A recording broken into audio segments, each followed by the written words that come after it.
Hello guys, first of all thank you for watching my previous video from Munich High-End Show, and it was a really pleasure to see that lots of people were looking for this video and for asking a question. So it was a lot of reviews and lots of questions in English, so I prefer to make this video in English with Russian subtitles. This video will be about these speakers behind me, because I have a question: what's that? Who is the producer of this, and so on. So, in the previous video about the high-end show in Munich, my speakers remained off screen as the focus was on comparing the sound without distractions from appearance and design. However, I want to share more about them, because after the years of experimenting with various types of acoustic designs and closures, I have achieved the sound I like finally. I'm proud of this system, really, and I'm confident it will sound great anywhere. My approach to sound might be considered somewhat old school. I believe that nothing has surpassed papercorns, while modern alternatives are often more about impressive data sheets and rather than preserving the original sound. We listen to sound, not numbers. You could call me a fan of a golden age of audio from 60s and 70s, a time without digital sound, loudness wars and excessive post-processing. The approach back then was more responsible and meticulous, resulting in timeless music like Pink Floyd's Money, Time and others. Okay, since I mentioned the material of the cones, let's talk about the drivers. It all started with this 8.5-inch custom full-range driver made by Zsolt Lejcek from Serbia, to whom I'm very grateful. Thank you, Zsolt. He selected the right paper for the driver. It's Japanese Hoshi, to achieve the desired sound, and we discuss every nuance and detail extensively, and his experience allowed us to reach the result I wanted.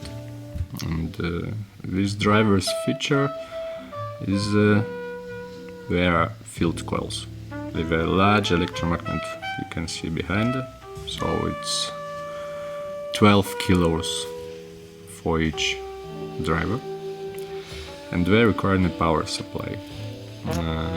The design not only sounds different from permanent magnet drivers, but also allows for fine-tuning the sound with a power supply, depending on the acoustic design used. Before these open baffle enclosures, I also made transmission line enclosures for these drivers, which was an interesting project, which sounds unique and very interesting, but I concluded that these drivers shouldn't be confined to any box and needed an open baffle design. Logical question arises: where does the bass come from?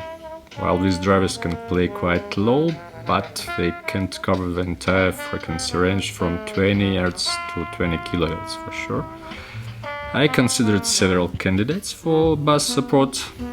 Initially I looked at acoustic elegance drivers, specifically designed for open baffle with appropriate characteristics, but they had two downsides: high moving mass and cost, along with long shipping times from the USA. When I discovered the new Bianco OB series from SB Audience, which met all criteria even better.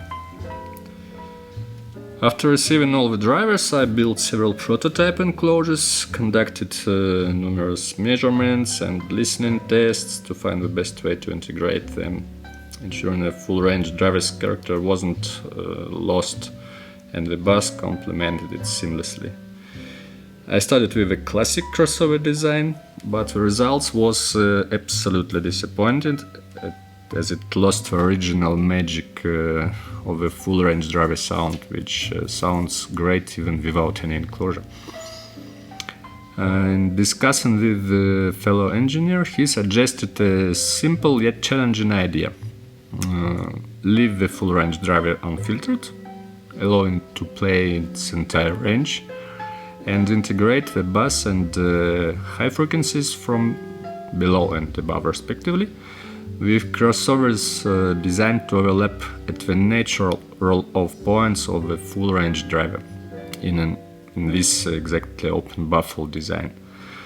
And this approach required extensive measurements again, checks, adjustments to find the optimal crossover points and ensure a coherent sound. I decided to add a super tweeter to fully cover the audible frequency range, achieving now 29 Hz to 25 kHz or 25 Hz to 26 kHz at minus 3 dB. And for the tweeter I had 3 main criteria. It should be a silk dome with appropriate directivity and sensitivity as well. The choice was between Audex and Fostex, with the Fostex winning due to its perfect directivity, sensitivity and even frequency response, and unfortunately this model of a tweeter not in production anymore. But this allowed me to position it 90 degrees upwards with a diffuser on top, filling the space with high frequencies without harshness, and also the super tweeter can also be adjusted from behind. After the plywood prototypes, which ended up in a fire, I moved on to working the wood. There were several iterations before arriving at this final design you see now.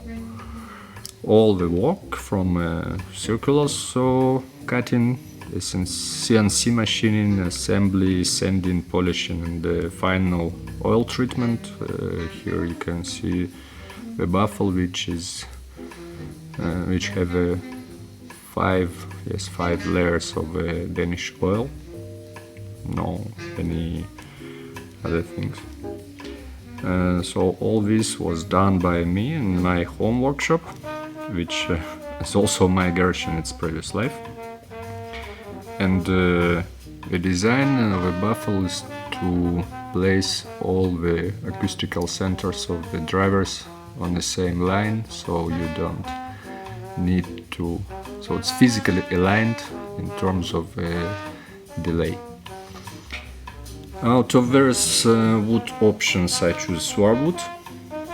For the project I ordered 2 large slabs, each 62 mm thick.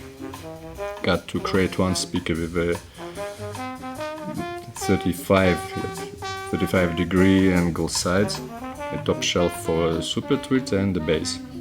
And they cut out discs from the dry placements. Also utilized, the larger one became enclosures for the crossovers you can see behind the baffle, and the smaller ones not became yet, but soon. It will be shelves for the full range driver power supplies.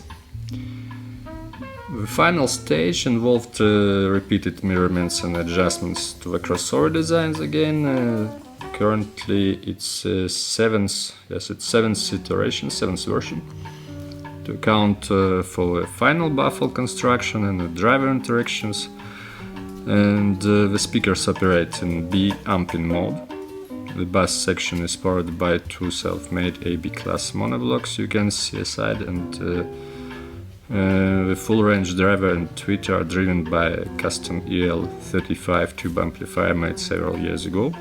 It's a push-pull tube amp, and this setup allowed for impedance and load separation between amplifiers, achieving the desired full range driver sound from one point and ensuring speed and control for the bass.